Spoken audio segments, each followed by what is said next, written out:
Haryana BJP प्रभारी और राज्यसभा सांसद विप्लव कुमार देव ने हरियाणा के उन बीजेपी नेताओं की बैठक अपने दिल्ली आवास पर बुलाई जिनका पिछले चुनाव में टिकट कट गया था। इस बैठक में पूर्व मंत्री राव नरवीर सिंह, पूर्व मंत्री विपुल गोयल, पूर्व विधायक और कई बीजेपी नेता भी शामिल हुए हैं। सोहाना से पूर्व विधायक तेजपाल तंवर, 2014 में अटेली से विधायक और 2014 विधानसभा में डेप्यूटी स्पीकर रही संतोष यादव और पूर्व विधायक बिमला चौधरी समेत कई पूर्व विधायक और बीजेपी नेता मौजूद रहे हैं। इस मीटिंग में हरियाणा में पिछले चुनावों में बीजेपी के जिन नेताओं की विधानसभा टिकट कटी थी उन नेताओं को प्रभारी ने बैठक के लिए दिल्ली आवास पर बुलाकर साफ संदेश दिया है कि कोई विधायक, कोई मंत्री रहे न रहे, लेकिन अगर भारतीय जनता पार्टी में है तो भारतीय जनता पार्टी का कार्यकर्ता वो जरूर है।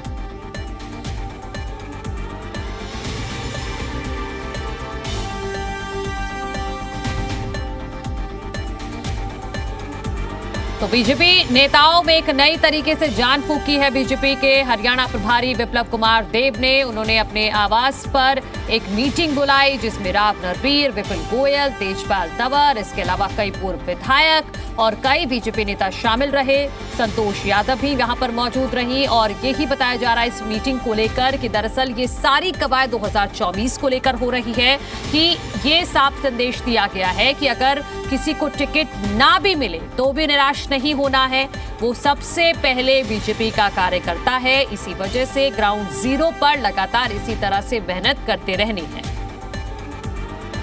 और हरियाणा के डेप्यूटी एडिटर विनोद लांबा एक बार फिर से हमारे साथ जुड़ गए हैं। विनोद, साफ संदेश यही विप्लव कुमार देव की तरफ से दिया गया है कि सबसे पहले आप कार्यकर्ता हैं, उसके बाद विधायक, उसके बाद मंत्री का, इसीलिए ग्राउंड जीरो पर आपको डटे रहना है।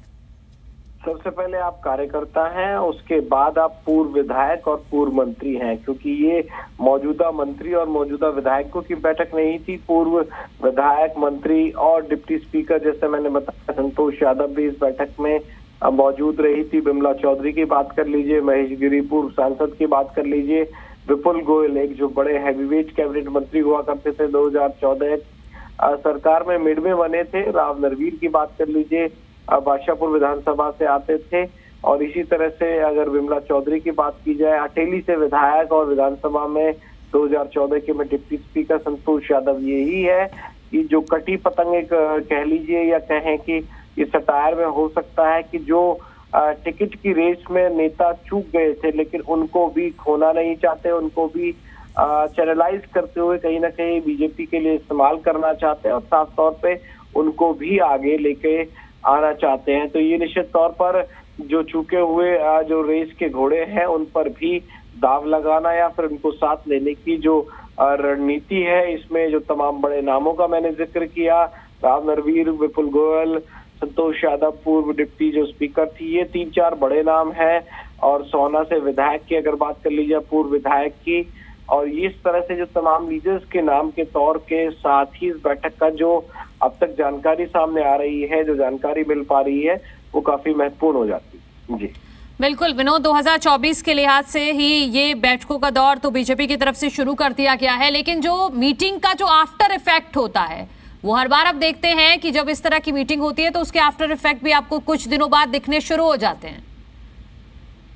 देखिए, आफ्टर इफेक्ट्स होंगे नहीं होंगे, कहीं ना कहीं जो टिकट की दावेदारी थी, जो रेस थी, वो जरूर बढ़ जाएगी। और वो देखने वाली बात होगी कि कहीं ना कहीं जो लीडर्स, आप देखिए इसको राजनीतिक तौर पे समझें कि जिसने 10, 20, 30 हजार कोई वोट लिए हैं किसी विधानसभा में, कोई पद पे रहा है, तो कहीं ना कहीं 2019 में भले ही चूक गया हो, 24 का मौका आएगा। एक पॉलिटिकल पार्टी बीजेपी है, बीजेपी अगर टिकट नहीं देगी तो निश्चित तौर पर जिसमें क्षमता होगी वो किसी और पॉलिटिकल पार्टी में जाना होता है। तो जितनी मेरी समझ है राजनीतिक तौर को कवर करने की, मुझे लगता है कि ये कवायद इसलिए भी बड़ी महत्वपूर्ण है कि कहीं ना कहीं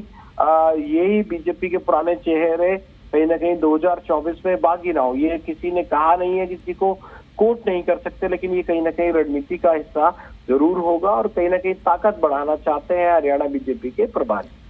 ठीक है विनोद, बहुत शुक्रिया आपका तमाम जानकारी के लिए।